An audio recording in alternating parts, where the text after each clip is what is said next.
is one of the hottest and harshest regions in Australia, the Simpson Desert. Ferocious temperatures and swarms of flies that compete with clouds of dust to get up your nostrils. And yet it's these extremes of conditions that have inspired many adventurers to try and cross it. We're about to follow two such expeditions in this episode of TravelOz. Hello, I'm Greg Grainger.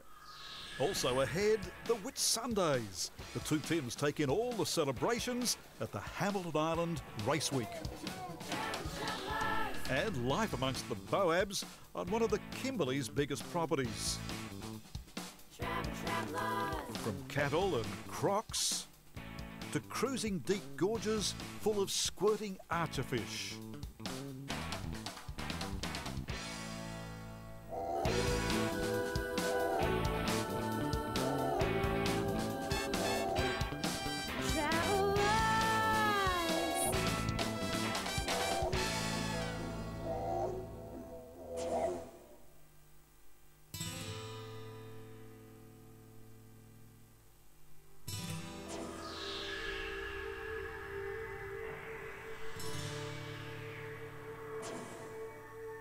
The Simpson Desert is one of the cruelest places on Earth.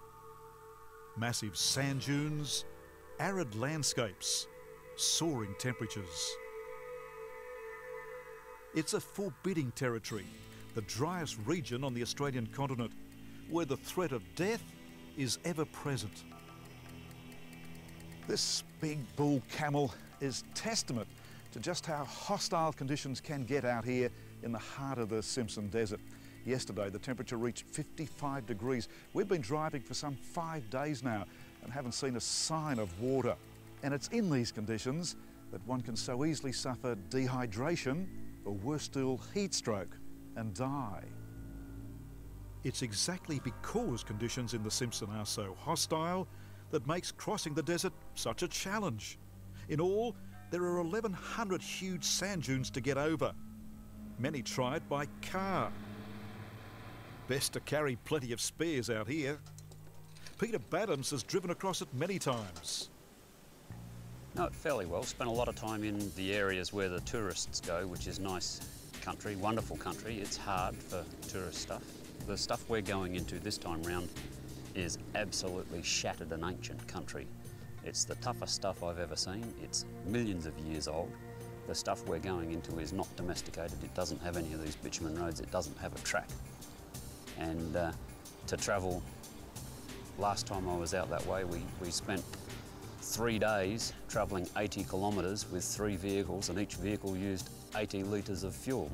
So we were down to 1 kilometre a litre, and this country is the same sort of stuff. It's hard work, it's hard on machines, we will break things, we'll probably get a lot of punctures. The bigger challenge is to cross the Simpson by foot. We're about to follow two separate such expeditions, crossings where the walkers and runners will encounter a diverse range of conditions and creatures.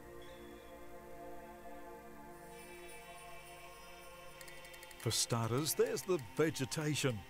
When the rain falls ever so occasionally, the Simpson blooms. Then there's the wildlife. The thorny devil survives on a diet of ants, using its camouflage colours to avoid predators. Dingoes can be found here too, taking refuge with their pups in the trunk of a dead tree. One man who's crossed the Simpson 3 times on foot is Rob Vaccaro. He's about to cross the Simpson Desert yet again, supported by Peter Badams. I'm joining them both in Alice Springs as they go through their final map checks before setting off. I'm going to try and be the first guy to actually walk across the Simpson Desert and trekking over the 700 dunes to Birdsville, about 550 kilometres. One of the things that I'll be doing is hauling a cart with about 100 kilos worth of supplies and equipment. This is Snowy. This is a cart that I've had purpose designed, and what it's going to do is going to get me through the next 3 weeks. I'm loading it up now with food and water and everything that's got to sustain me for at least 3 weeks. Clothes, medical supplies, computers, just everything that I could think of that I'm going to need to survive out in this sort of environment. And your solar panel to recharge. And a solar panel even to recharge the batteries and electronics. See you in a while, eh? Thanks very much. See ya. Everyone thinks sand, but it's much, much more than sand. It's clay pans, salt lakes, sand dunes and gibber rock. So you've actually just got to be prepared for all of that. It is tough, but well planned, it can be a very enjoyable place.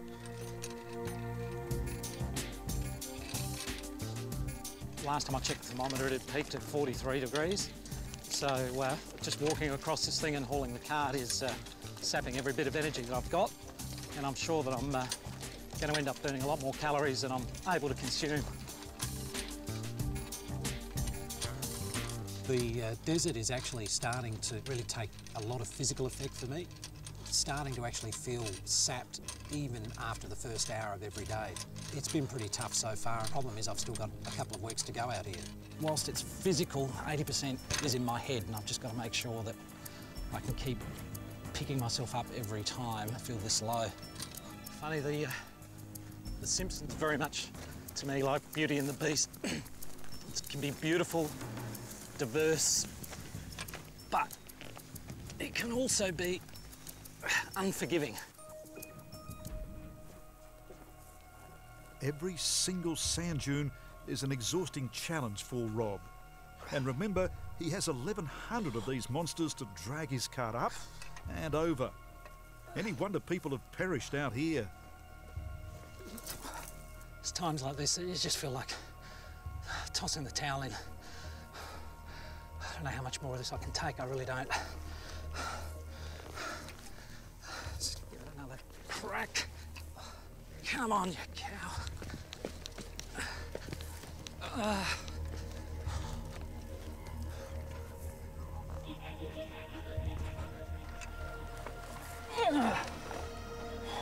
This is just too hard. I'm going to have to seriously think about getting rid of this cart. I just can't keep dragging this thing up these dunes that are getting a lot bigger. The sand just turns to powder. It's like talcum powder. Snow is just not meant to climb mountains. The day's come, I've got to actually part with Snowy. I've got to retire her.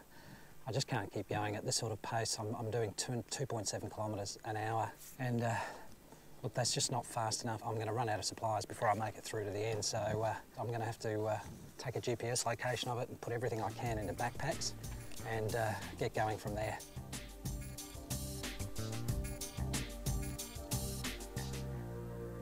Since getting rid of Snowy, the walking's been a bit easier, but the weight is actually affecting my feet now, and I've hurt my left ankle coming down a dune, and shoulders are really hurting just from the 50 kilos in this backpack.